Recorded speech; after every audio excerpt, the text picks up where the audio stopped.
Thank you, Chairman. Good morning, esteemed colleagues, ladies and gentlemen. I'm Heemoon from Bucheon Sejong Hospital, and it is truly a privilege and honor to share insight into the evolving and promising domain of hybrid AFib ablation. The field of AFib surgery has experienced remarkable advances, among which the major procedure pioneered by Dr. James Cox in 1987 stands as a cornerstone. This revolutionary procedure set a new standard, providing a highly effective solution of AFib treatment that has profoundly shaped the field.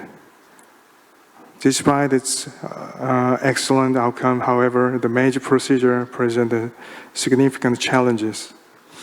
The necessity of open-heart surgery and cardiopulmonary bypass make it highly invasive, presenting limitations that impact both patients and clinicians. These factors restrict the major procedure's applicability. In recent years, catheter ablation has emerged as a primary approach for treating the drug-refractory AFib, offering a minimal invasive alternative that has gained substantial recognition. Catheter ablation has proven effective for patients with paroxysmal AFib, providing a valuable option without the invasiveness of surgery. However, its effectiveness in treating the persistent and long-standing persistent AFib remains limited, often resulting in outcomes that fall short of ideal clinical goals. The appealing the catheter ablation lies in its ability to facilitate CTI ablation line creation and address a flutter or atrial tachycardia and perform the coronary sinus ablation. And this method also offers the advantages of highly detailed mapping, which helps to identify the target arrhythmogenic substrates. And despite these benefits, catheter ablation has its limitations. Achieving consistently transmural lesion can be challenging, with the potential for the incomplete ablation. Additionally, there is a risk of unintended collateral damage to surrounding structures.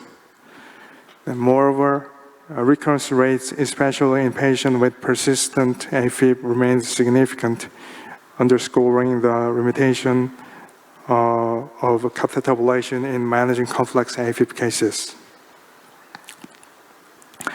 On the other hand, in response to the invasiveness of the major procedure, a minimal invasive thoracoscopy approach has been developed, allowing the procedure to be performed on a beating heart and eliminating the need of cardiopulmonary bypass.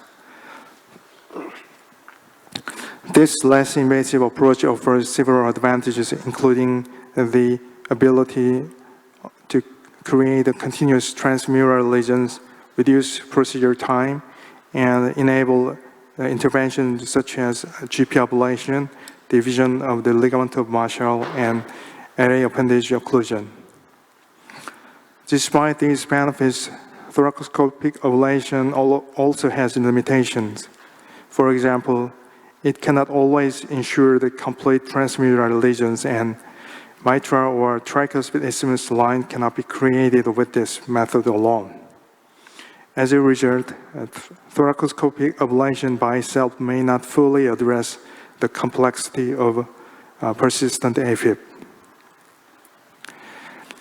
Hybrid AFib ablation therefore seeks to combine the strength of surgical epicardial and transcatheter endocardial ablation, merging these complementary approaches to create more comprehensive solution.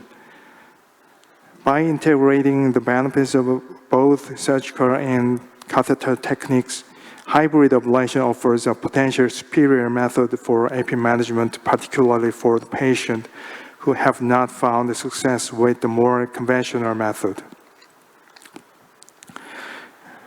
The effectiveness of hybrid ablation has been explored in various studies.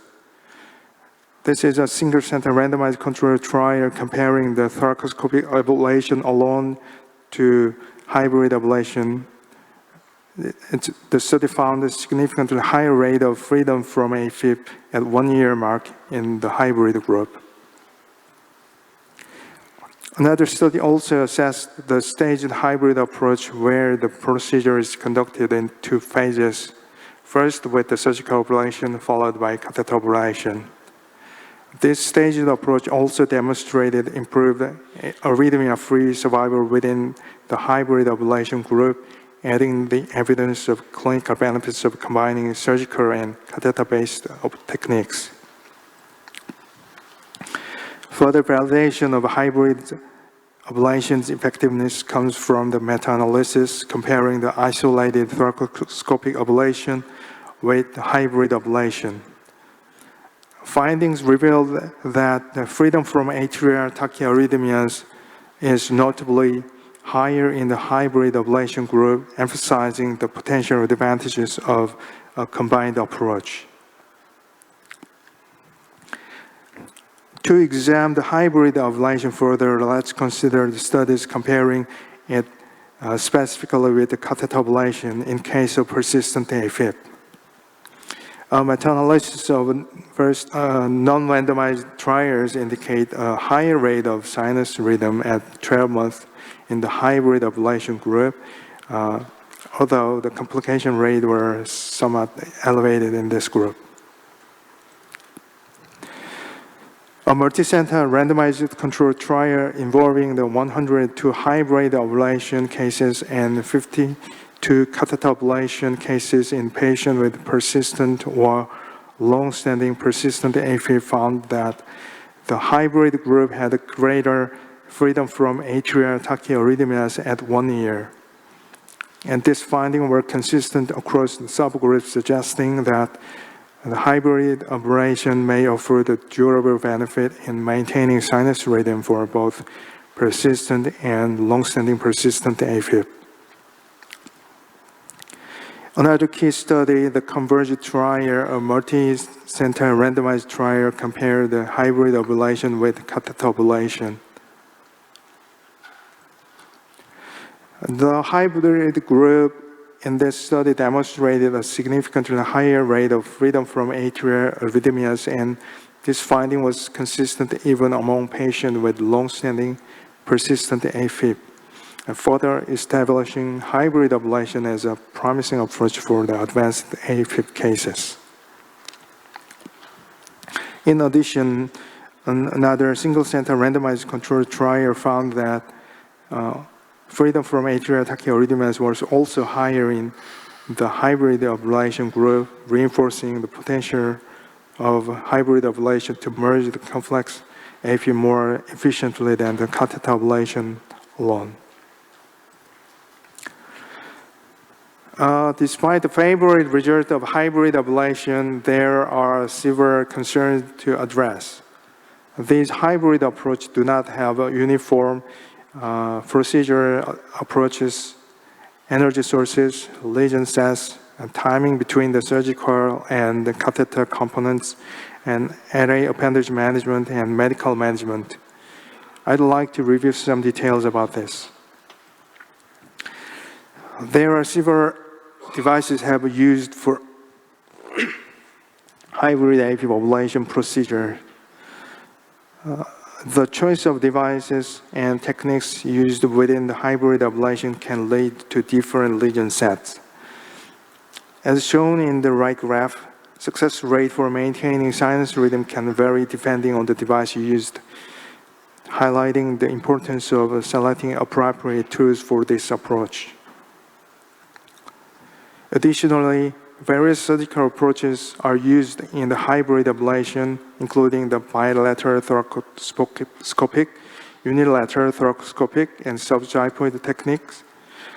And the selection of ablation lines and array appendage closure strategies depend on the chosen approach, adding another layer of complexity to this field.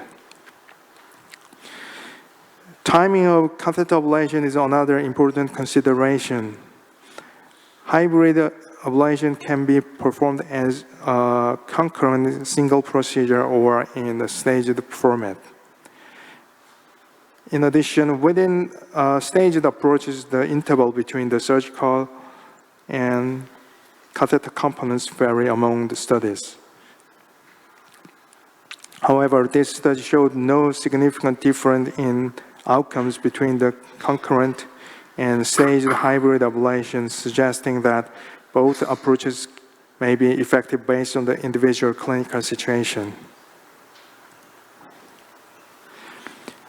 A notable benefit of hybrid ablation is the ability to perform the simultaneous array appendage occlusion, a feature that offers added protection against stroke. A study using the Atrial for array appendage occlusion during thoracoscopy ablation showed highly favorable result with complete array appendage closure in 95% of cases and a stroke-free survival rate of 99.1% over 20 months. Another study demonstrated that the Atrial provide superior outcomes in terms of complete array appendage occlusion and array appendage depth compared to stapler resection, further underscoring the clinical value of this device. But various occlusion devices have been employed in surgical ablation in previous randomized trials, and these multiple types of devices were used also.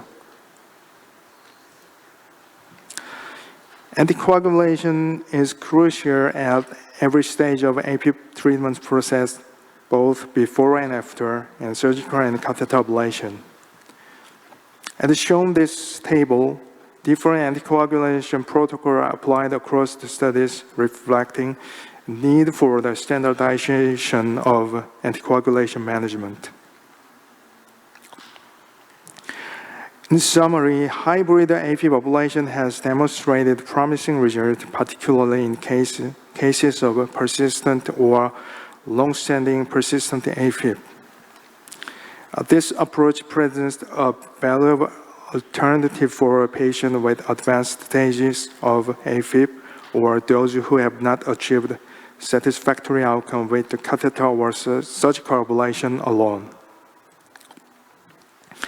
While hybrid AFib ablation holds substantial promise, it is still in a relatively developing early stage and requires further validation across the procedure techniques, energy sources, lesion size, and timing of surgical and catheter components, and array appendage management, and comprehensive medical management. I believe that a multidisciplinary team approach will be essential as we continue to refine and optimize the AFib treatment strategy for the benefit of our patient. Thank you for your attention.